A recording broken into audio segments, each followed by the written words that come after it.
이제 모세 율법에 성론화되어진 11조의 의의가 무엇인가, 이걸 한번 우리가 살펴보죠. 자, 먼저 우리 신명기 12장을 보시겠습니다.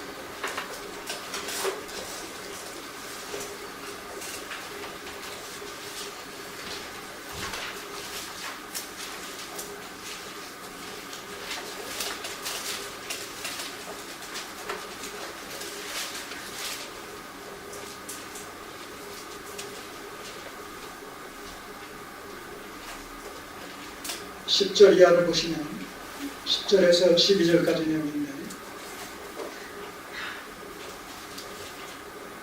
너희가 요단을 건너 너희 하나님 여호와께서 너희에게 기업으로 주시는 땅에 거하게 될 때에,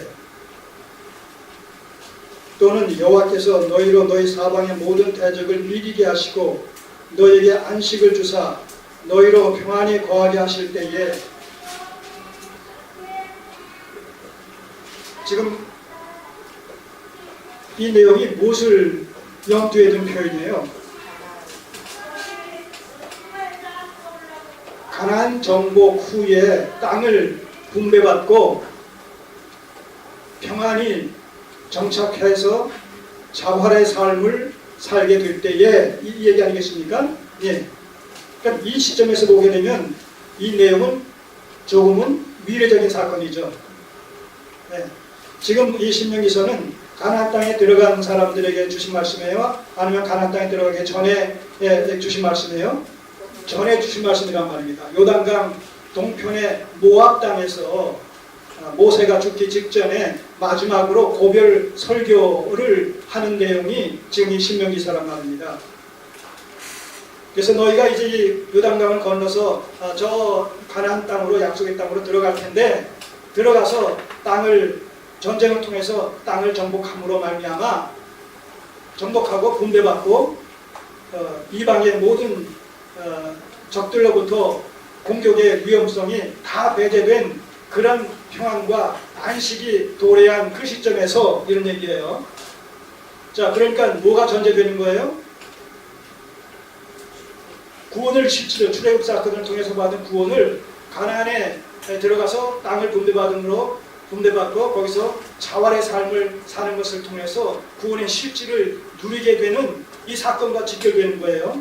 그런 상황에서 하는 얘기죠. 지금 그런 상황이라는 얘기죠. 평안히 거하게 하실 때에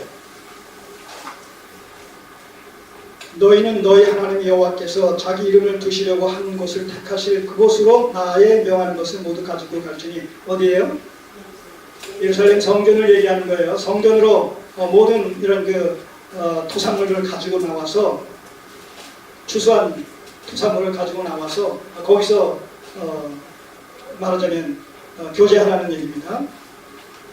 제사를 드리고 나눠 먹으면서 교제하라.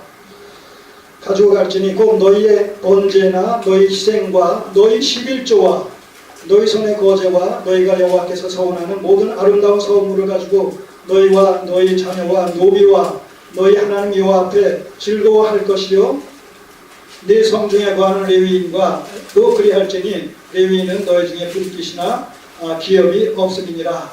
자, 이름으로 말미암아서 여기 그 11조 얘기가 나오는데, 그 11조를 하나님께 드린다라고 했을 때 성전에다 11조를 바치는데, 성전에다 바치는 것은 뭐 하나님께 바치는 것인데, 성전에 11조를 바친다. 그런 의미에서 이것은 제의적인 규례라는 거예요.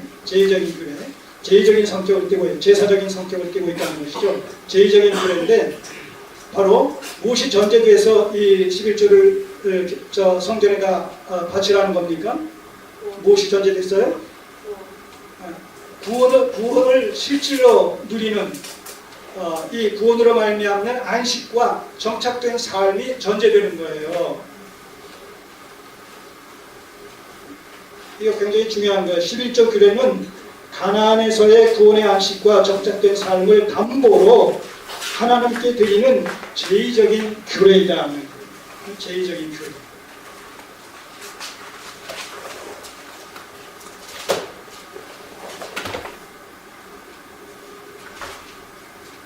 자, 그 14장 22절을 보세요.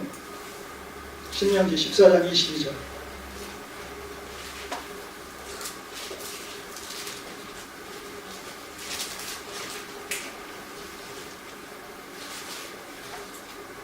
너는 마땅히 매년에 해마다 토지 소산의 11조를 드릴 것이며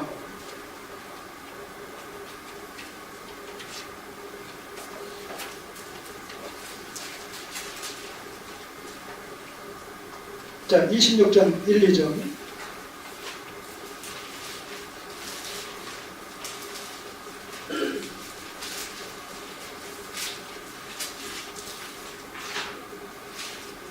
26장 1, 2절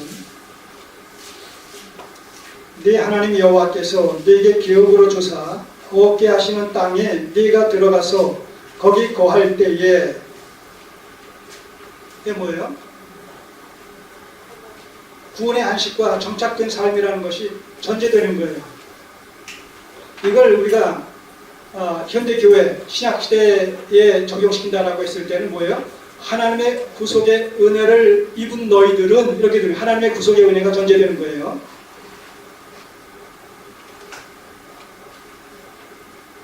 바로 이 부분을 놓치기 때문에 이것을 보상의 개념으로 대가의 개념으로 자꾸 이해하려고 한다는 것입니다. 그래서 제가 이것을 반대급부적으로 강조하는 거예요. 동기가 어디 11조 규례를 주신 동인이 어디 있는지 그걸 제가 지금 계속해서 강조해서 말씀드리는 이유가 여기 있는 거예요. 땅에 들어가서 거기 거할 때에 네 하나님 여호와께서 네게 주시는 땅에서 그 토지 소산의 만물을 거둔 후에 그것을 취하여 광주리에 담고 네 하나님 여호와께서 그 이름을 두시려고 택하신 곳으로 그것을 가지고 와서 드리라는 것이죠. 그러니까 이 토지 소산의 만물이다. 이게 곧 11조와 직결되어진 그런 표현인데 그 토지 소산물들은 곧 무엇을 의미합니까?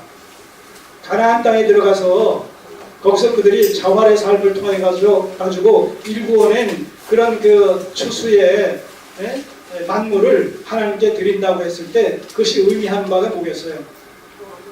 구원의 열매란 말입니다. 구원의 열매. 구원을 실질로 누리는 삶의 결실이란 말입니다. 그러니까 그 구원의 그 열매를 하나님께 드릴 때 저들의 심정은 하나님께서 우리를 도우셔서 이렇게 출애굽시키시고 이 가나안 땅을 정복해 하시고 여기서 우리가 땅을 분배해서 살게 하심으로 말미암아 하나님께서 베푸신 구원의 은혜를 우리가 이렇게 만끽하고 있습니다라는 구원의 삶에 대한 하나의 증거가 바로 토지 소산물의 만물을 하나님께 드리는 것이고 10의 1조를 드린다는 의미가 바로 거기 있다는 거예요.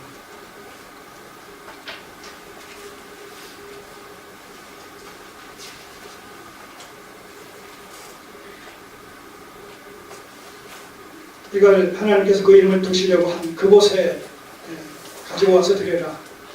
그곳이 어디라고요? 예루살렘 성전이죠. 성전. 이것은 신약적 관점에서 봤을 때는 나는 길이요 진리요 생명이니 나로 말미암지 않고서는 하나님께로 갈 자가 아버지께로 갈 자가 없다.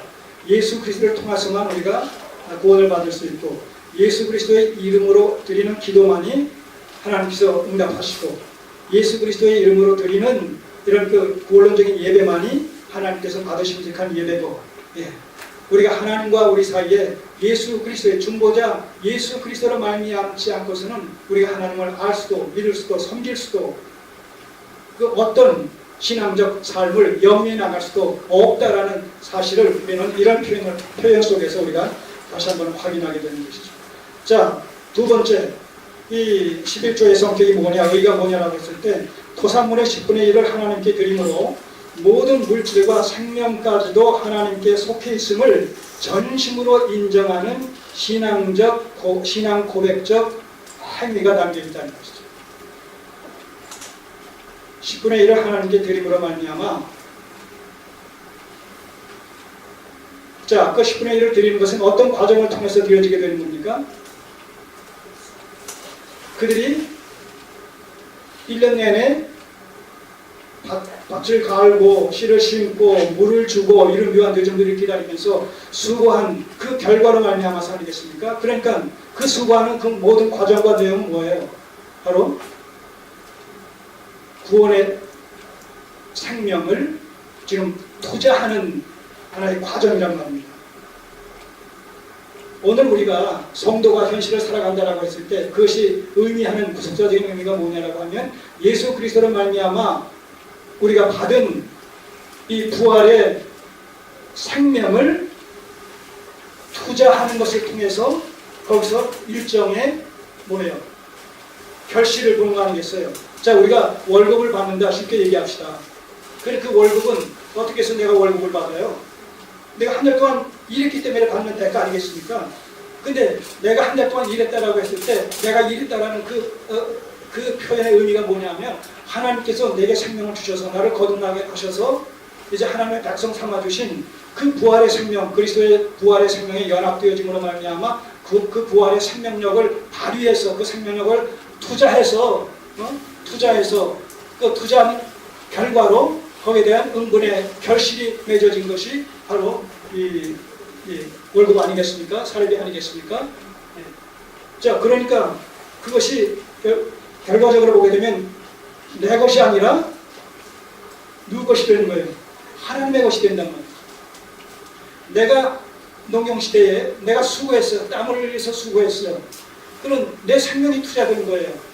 근데 내 생명의 기원은 어디예요?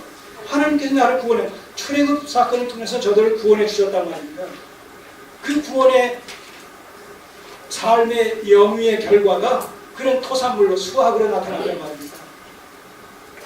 그러니까 그 수확은 내 수고가 아니라 하나님께서 내게 주신 구원의 생명력을 투자해서 얻어진 수확이기 때문에 결국 내 생명 자체가 하나님께로부터 은혜로 말미암아 주어진 생명이다라고 했을 때 그것을 투자해서 얻어진 결실도 결국 누구의 소유예요? 하나님의 소유가 됩니다.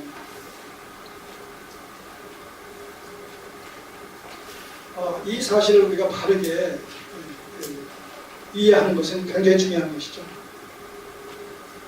세상에서도 마찬가지예요. 세상 빈손으로 왔다가 우리가 빈손으로 간다라는 소리를 하지 않습니까? 빈손으로 왔다 빈손으로 간다. 자, 그 말 속에 담겨진 본의가 뭐겠습니까? 사실 내가 한평생 살면서 어떤 소유 물질을 소유하게 되어질 텐데 그건 잠깐만에 그 모든 물질이 결국은 내 것이 사실은 아니라는 얘기죠. 올 때도 태어날 때도 빈손으로 왔고 갈 때도 빈손으로 간다. 다 놓고 간다. 내 것이 아니라는 얘기예요. 그런 의미에서 인생살이는 뭐예요? 청지기적인 삶이다. 이렇게 우리가 얘기할 수가 있는 것이죠.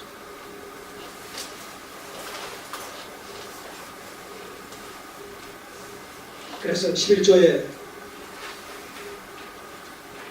교회의 의 중에 두 번째가 뭐냐면 모든 물질과 생명까지도 하나님께 속해 있음을 전심으로 인정하는 신앙 고백적 행위가 담겨 있는 것으로서 결국 10의 1을 하나님께 드린다 하는 얘기는 그 10을 대표하는 것으로 그 10은 모두가 하나님의 소유물이다. 이것을 인정하는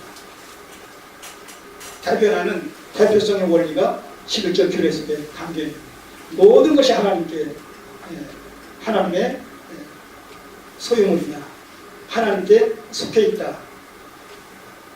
그러니까 우리 것은 하나도 없는 거예요, 사실. 하나님으로 말미암아 얻어진 것들이지. 그러니까 내 것 중에 일부를 하나님께 드린다라는 그런 개념이 아니란 말입니다. 그 일부를 드리는 것을 통해서 모든 것이 하나님의 것입니다라는 것을 대표적으로 시인하고 인정한다라는 그런 의미가 담겨 있다는 것이죠.